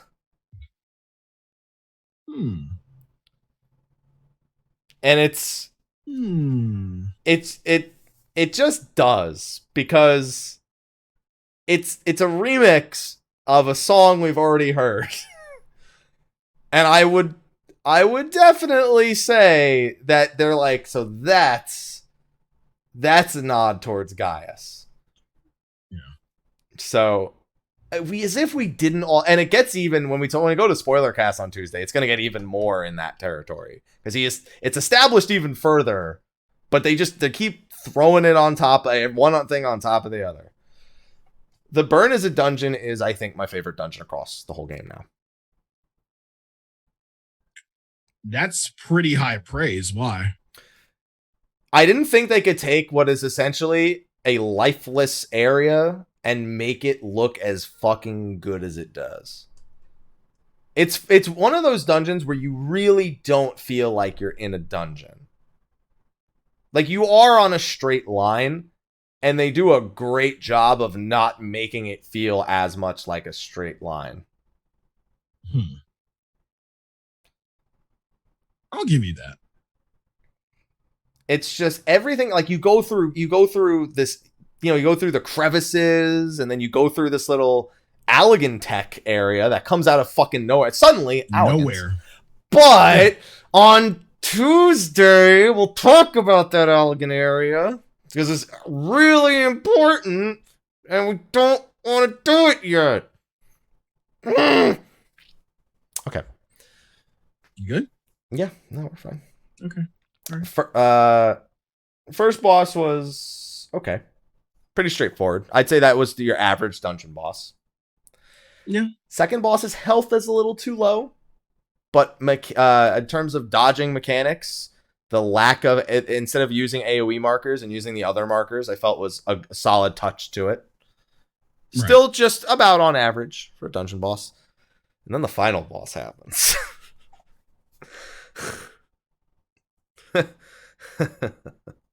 Man, it's been a long time since it's not been since Pharaoh Sirius where I've looked at a dungeon boss and been like, man, pugs are gonna have fun. That Mist Dragon, shout out to Final Fantasy IV, is an asshole. In every, it can be. In pretty much every way the word could possibly be. That thing's an asshole. That thing. Now, when you went in this dungeon, did you heal this dungeon? Yes, I did. Okay, that's why. Never mind. All right. You deserve all rights to say that then. Because I have a motto. I never want to heal this shit. For anything that's not Savage or Ultimate, I'm always willing to go in as a healer. Because if there's too low DPS, I can help contribute. If the tank isn't using cooldowns properly, I can mitigate more of them. And then I don't have to worry about a healer who doesn't DPS or doesn't heal properly. And I'm really glad to be that way here because he's not too complicated of a fight. Mm-hmm. But I do fully expect pugs to just make mistakes on it. I expect a tab target in the wrong area and hitting the Mist Dragon.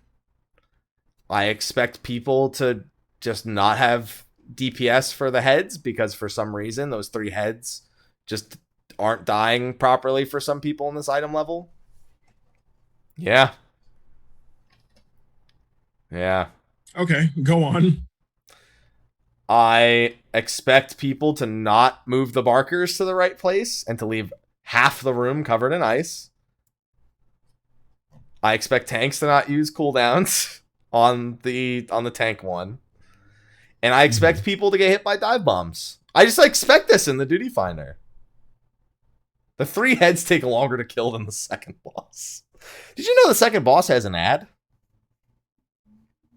Wait, it does? we just held DPS to see it on purpose. It summons a Dreadnought. Oh, yeah, it does. Almost nobody should see that ad unless you're doing what we did and just didn't do DPS on purpose. The second boss in the Burn has an ad. He doesn't do anything important, but he's there. But he can be there. He hits people. He probably does something else, but we didn't let him live long enough to find out. So, yeah, it's there's an ad there. And you can kind of ignore it. Yeah, I mean, listen. Yeah, I mean, like I said, we did as low. Like, let's just say this: our summoner pulled out Titan just to do less DPS. Could have just had no pet, but used Titan. Because I thought the boss was like, wait, the boss has an earth puddle, but why? And then all of a sudden, I look over and I'm like, that's Titan. Solon. Why? He's like, we wanted to do less, but I still wanted to hit the boss. Titan does less. That's it. But the last boss, you could not summon. Yeah. I think the last boss is what I want to expect from dungeon bosses now. It has a good mix of markers that do different things, that hit different roles, and I want that to be the final boss difficulty we expect from dungeons. Not hard, but for the average player, it'll challenging. It'll give you stories. It'll give you some stories. Okay. Hopefully the forums weren't complaining like they were about normal. Were they saying anything about the dungeons? Sly, of course they were. Oh god. Yes, they were. The forums. I have hope. The forums and Reddit. There were threads on both. Unity, I have faith in you. I'd say it's similar in difficulty to the last boss in the vault, where it's like it's not really hard, but people can make it hard. Yeah, you can make it hard really fast, giggity. Yeah. You can get a people debuff and make that shit just unbearable. Yeah. So, yeah, that's the thing. And then you have the Arboretum, which was also a hilarious dungeon. The first little bit's pretty standard. The first boss, pretty standard. Then between the first and the second boss, if there's ever a way to laugh at people for being hit by an AoE, St. Mosians knows the way to do it. Because any enemy or player hit by that roly-poly ability gets transformed. And so we turn into cute little corpicers if we as players get hit. And it cracks me up. So if someone in your group you see them polymorph, roly-poly. I got hit on purpose. I was like, somebody, because I was like, why are the monsters? I said to my chat, why are the monsters constantly changing? And they said that roly-poly ability changes them. And then somebody pointed out that it changes the players, and someone in my party was a corpicer. And I don't know if they got hit on purpose or not. So in the next pull, at the very end, I stood in it and I turned into a corpicer. So it's pretty hilarious. It makes the trash a complete joke, but it's if your healer gets hit and you're doing a big pull, that's gonna be funny. All right. By the way, we need to go on a quick tangent. Sly, Suzaku or Omega F as Chad is asking. Chicken waifu or Bay Mega? Chicken waifu. She's a little bit more thirsty. Good reason, I suppose. The other reason would be that Omega F is not real. Oh no, I guess I guess she's in the trailer, so we might as well ask to or Sadu. She's in the trailer, so I mean, okay, yeah, Sadu wins that one hands down. Like, there's so much I want to say about that. God. Mm-hmm. Oh, don't worry, that's gonna be a fun conversation on Tuesday. Oh, thank God she's in the trailer, so I can at least mention her. That I can do. There you go. Little. Yeah. So anyway, and then honestly, I think Saint Mosion's really the best part is the last boss. The rest kind of is very standard. Like, you can wash mud off enemies in the last couple of trash packs. That was interesting. Yeah, it just lowers their defense. Yep. But then it's kind of interesting how you can't unfuck yourself out of pushing the little mud to the edge. Yeah. Like, once you've done that, you're kind of done. You just have to accept it. Yeah, I mean, no matter what, something can go wrong there. I think the big thing is the way I see most people dodge stuff in the party finders isn't really conducive to the way that Saint Mosion's last boss wants to be done. And because of the way because the AoE marker for the room filling minus the platforms isn't really an AoE marker, the floor just kind of starts to bubble. I think that in the duty finder in particular, you're going to have some headaches with that one, especially with lots of people trying to hit the slime ball. It's really simple to do, but when people drop AoEs on platforms and people can't pick who wants to, let somebody hit it, or two or three people actually hit it at the same time. Yeah. Which is kind of what happened to us. Yeah. Yeah. So there's some things that it's not as interesting to me as the Mist Dragon, but it is still, for me, it's up there with the Samal final boss. Samal final boss really has been, across all the patches, one of my favorite final bosses. I think Mist Dragon transcends that a little bit, but it's up there, at least near the Samal final boss for me. Although I will say, once again, I'm not super satisfied with what actually the reason for us going in the Arboretum is, which we'll talk about on Tuesday. Not super thrilled about it. Just didn't care. But it's done, so whatever. Yeah. And with that, I don't know if there's anything else we can particularly cover, because you've done the maps, I've done the gates, and everything else we want to talk about has to be saved for Tuesday. I gotta warn my Ray, dude. The Tuesday show is going over 2 hours. Like, it's there's no fucking way we're done with that show in 2 hours. I refuse to accept that is even a possibility. Slyh, I know you want to speak. For those who are listening audio only, Sly's just looking because he wants to say. He wants it. A few things. There's a few things that he really wants to talk about. We can just touch on. We could it'd just be really quick, but it would spoil a fuck ton. And we can't, because we have to wait on Ethis. If we don't, he's going to give us shit in Vegas. I mean, yeah, and then we'll give him shit back, but all the same. Yeah, I mean, that's it. I mean, I think we got to just end the show, because we could have we could do fucking spoiler cast part 1 next week and spoiler cast part 2 the following week. It'd probably still not be done. So I think we just have to stop. Oh, but there is the DualShockers interview.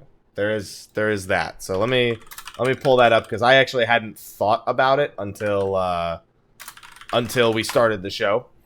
Let me see. 5 days ago. Here we go. So I'll link this to you, Slyh. There's just a few comments in here that have gotten people talking about certain things. There we go. So there's a couple of things that people are really pulling from this. And the first one is one of the very last questions that is asked there. And it has to do with they're doing something unexpected with the servers. That I guess they don't really know if players are expecting or whatnot. Let me see if I can find what they say. No, that's something a little bit different. Well, it says a few minutes ago you mentioned something unexpected about servers, but then there's no reference to that anywhere else, so I guess there's some context missing. But Yeah. he refers to a previous interview that DualShockers did where 4 years ago told me the server infrastructure could support mega servers in the future. And are you thinking about letting players move freely between servers? Yoshida replies, this is something we have thought about, but the wall created by different data centers does exist. Getting over that would be very challenging. Recently, we made it possible for players in the same data center to interact, gradually breaking down the wall between servers. We understand that with a community this strong, having those walls represented by data centers is not the best situation. We would like everyone to be together, but it is a technical limitation. We're working to break those down and figure out ways around them. Slowly but surely, hopefully one day we can get to the point where we're all together. So it seems like Final Fantasy XIV does have the ultimate goal of having something akin to mega servers. How do you feel about that, Habs? I want it for mostly certain open world. Because here's the thing. I feel like if you do mega servers, you do need to create instances like we have at the launches of expansions. Right. Because there is a concern of certain activities in the world maybe being... How do I describe this? A little too erratic. I think of hunts. I think of map locations. I think of fates. I think of here's the thing. It would make the world feel a lot more lively for players because any player in those areas would be across. That's generally how mega servers work, and I think it would only apply to worlds like to actual zones. I think things like housing and whatnot would all still stay separated. I don't see that changing ever. But I would love to be able to do map parties in the cross-server party finder, for example. There's also, of course, Aether and Primal. The idea of Aether and Primal potentially playing together. Having one NA mega server, for example. Which we would then call Aether because we sure as hell wouldn't call it Primal. No, fuck that. Y'all don't want us. No. Fuck Primal. Don't bring Primal to our fucking good data center. What the fuck is wrong with you? Give your balls a tug, tick fucker. What the fuck? Yeah. That's a hell of a quote. Can I get that? Can I get that on a shirt? I want that quote on a shirt because that was rough. I'm a fan of it. There are drawbacks, but I'd love to be able to do certain things. I'd love to be able to do more activities with players across more servers. Maps is one of the big ones for me. I hate that I'm restricted to Gilgamesh for that. It's not that there's a problem with it per se, but it's an activity I'd love to be able to join and share with more people. So for things like that, yeah, I'd be okay with it. But I'd also like more content that supports a reason for those kinds of servers to exist. That's not necessarily Eureka, please. Like, lots of people, like that many people filling a zone. Like, I'd want more content that develops a reason for me to want that many players in a zone. So what? More fates? Not even fates, but just, I don't know, a world, any activity out in the world. If you're going to do mega servers, you're going to stick that many people in a zone, then take advantage of it, is all I'm saying. I don't think we get that reason right at the get-go. No, it doesn't have to be. But I'm saying that I feel like that should be an aim, And then the other thing, and this is more hilarious to me, is there's a question here about jobs. And Yoshida made the mistake of naming one. And now we all have to latch onto that. So the question was from the DualShockers, and I think his name's Giuseppe, by the way. You may or may not remember, but before Stormblood was officially announced, I asked you what kind of job you'd personally have liked to add to the game. You told me Red Mage, and just like that, Red Mage happened. Of course, it's totally a coincidence. So is there a job you'd personally like to add in the next expansion? Very well worded, by the way. Yoshida laughs and goes, personally, it'd be cool to maybe have a arithmetician from Final Fantasy Tactics. Now, see, here's the thing. When we've had this conversation before, I was memeing when I said calculator. Now, you want to know what's even funnier about this? This is not the Red Mage situation with DualShockers. It's not the first time that's happened. Before A Realm Reborn launched, somebody asked Naoki Yoshida, what jobs would you like to see add in the future of the game? One was Red Mage. The other he named was Machinist. That was before A Realm Reborn even launched, Yoshida said, if I had to pick something from Tactics, it would be Machinist.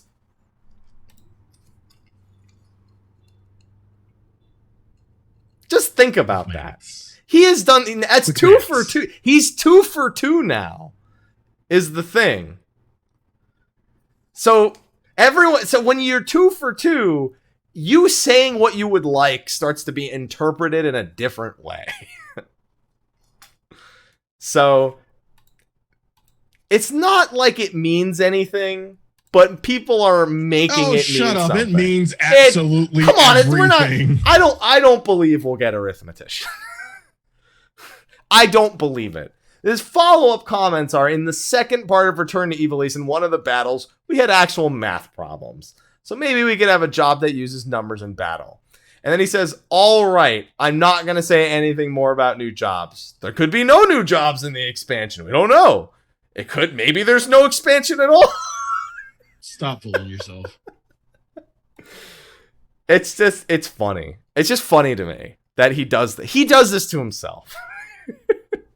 He does this to us. He does it to, because then if Arithmetician does happen, though, we're gonna all look at this interview and just be like, Yoshida just can't keep his mouth shut. He keeps telling us the new job. Like, we keep looking for shirts. We're reaching. Just do this. So the next shirt he wears at FanFest is just gonna be like one big ass equation. No, it's gonna be a picture of Neil deGrasse Tyson. Or what? Dude, the guy, I mean, he's a science genius, and so they got math and science and shit. That'd be the most obscure shirt for a job. Listen, to be fair, I just also want to see Naoki Yoshida with a Neil deGrasse Tyson shirt. I mean, who just wouldn't? Just because. Fine, if you wanted to go even further, they could be Albert Einstein. It could be an Albert Einstein shirt. Equals MC squared. There you go.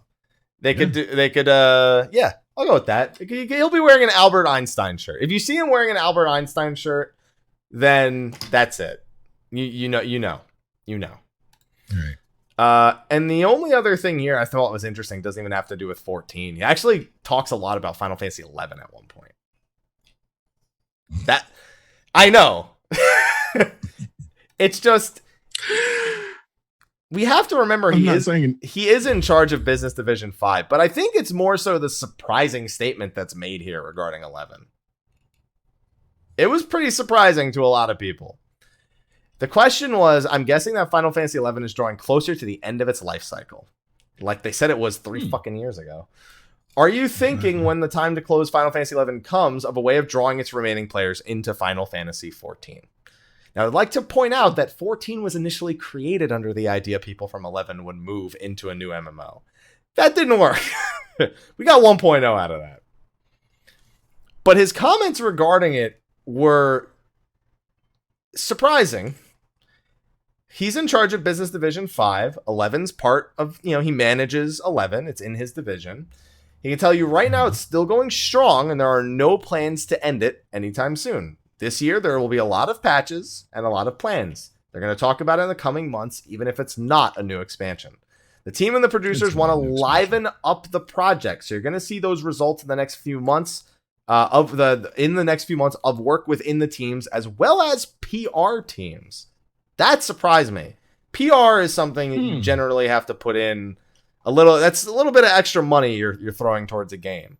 So I'm wondering what that exactly means. If and when, maybe even 10 years in the future, if 11 finally ends, then yes, we'd be completely open to some kind of promotion. Maybe if they move to 14, they get a free year subscription. Now, Slyh, do I get it? Because no. Because no. I mean, unless you make an alt, sure. I have a character in 11. I played it for a bunch of years. Maybe I get a free year out of it, Slyh. It probably would exclude people playing both, to be fair, but yeah. Or they could give like people who play both a reward. No, they won't give a shit. You know what? We used to have that. It was called a reduced subscription fee. They got rid of that shit. They don't want to force players to move on to 14. And the memories of Vana'diel should be memories of Vana'diel. Yada yada. Just waiting for that new world expansion in 14 where we actually straight up go to Vanadil anyway. So it'll happen one day. One day they're literally going to announce that we're getting 5 new races, and it's all the races from 11, which are literally just like adjusted ours are adjusted versions of those. So that's what's going to happen. Calling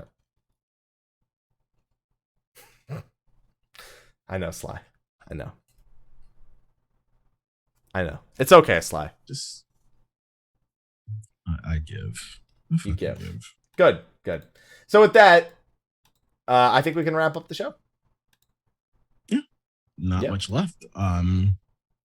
We again have to save it till Tuesday. Yep.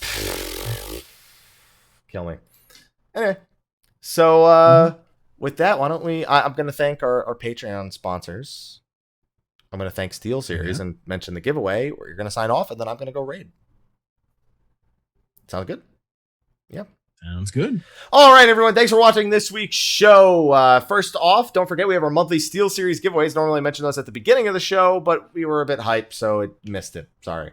Don't forget to enter those. Those are in the description of all the YouTube videos. I think the one for August, if it hasn't already ended now, it'll have ended. It'll be ending soon. So the one for September is going to be popping up soon, so just check the YouTube descriptions for those.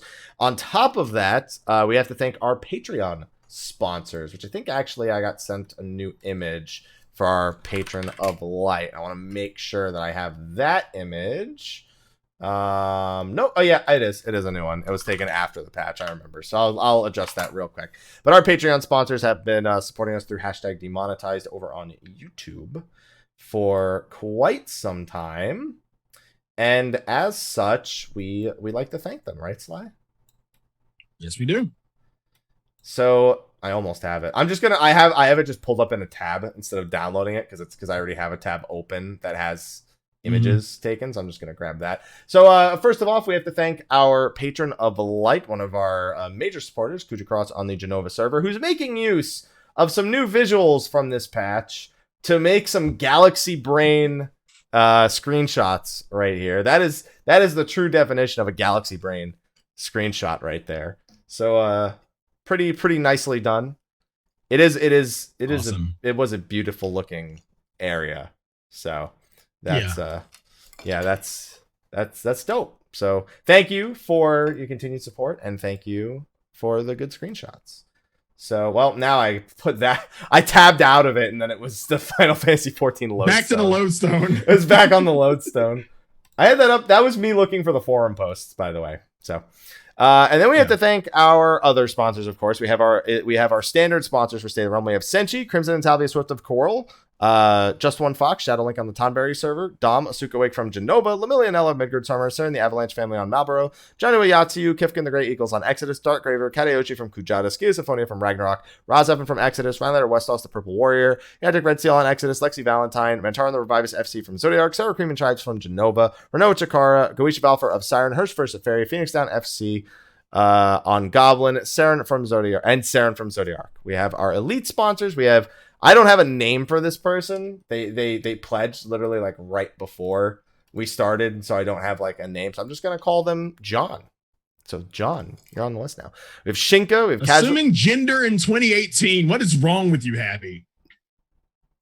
Slyh, I'm shortening their name. Just not using their full name. That's okay, but still. The name is John. Okay, sure. Right.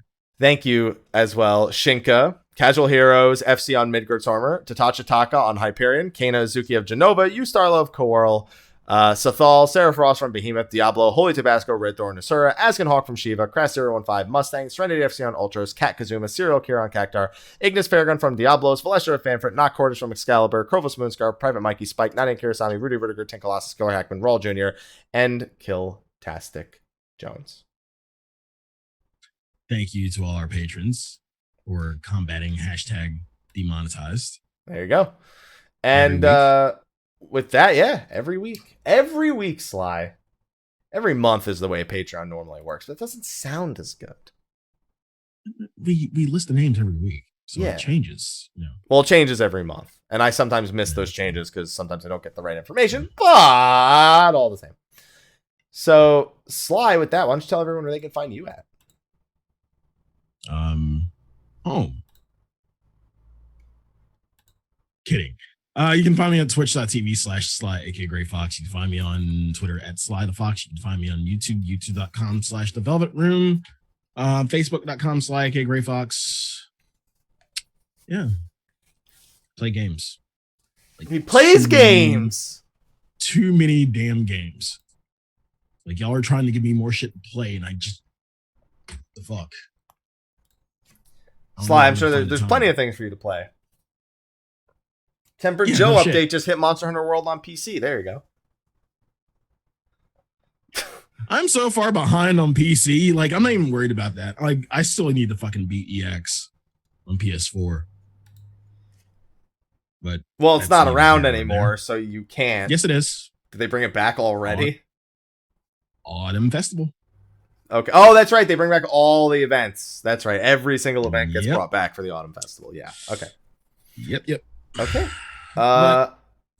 Happy if they didn't know that they were living under a rock. Where can they find you? This far down in my chair, for starters. I just started letting myself slide, and now I've ended up here. So I'm gonna fix that real quick first. You can find me, Mr. Happy1227, Twitter, Twitch, Facebook, YouTube, Instagram, all those places. And I got a lot of work to do. I got raid right after this. I got guides that need to get done. I'm done writing the script for 09 Normal and 09 Savage, and I need to finish up the rest of the Savage ones and the rest of I want to make guides for all the normals, all the Savage and Extremes this patch. Plus, I want to do one on maps. Plus, I want to do one on I just want to do a quick video on the gate because I want to just jump all around. And I just want to upset Sly. Of course you do. I just want to upset Sly by making a video on the gate. Really? That's all there really is. But Sly, people need to know the changes to it, the new reward, the mount. It's content, Sly. It's content. Everyone, thank you so much for coming out to this week's episode of Stay at the Realm. We will be back next week on Tuesday with content to finally talk about the stuff that we weren't able to talk about today, which means spoiler cast with our good friend at this Asher. So who's done? Yeah, we finally get to talk. See you next week. We're gonna talk about the story on Tuesday, and with that, we'll see you next week. Goodbye, everyone. Fucking content.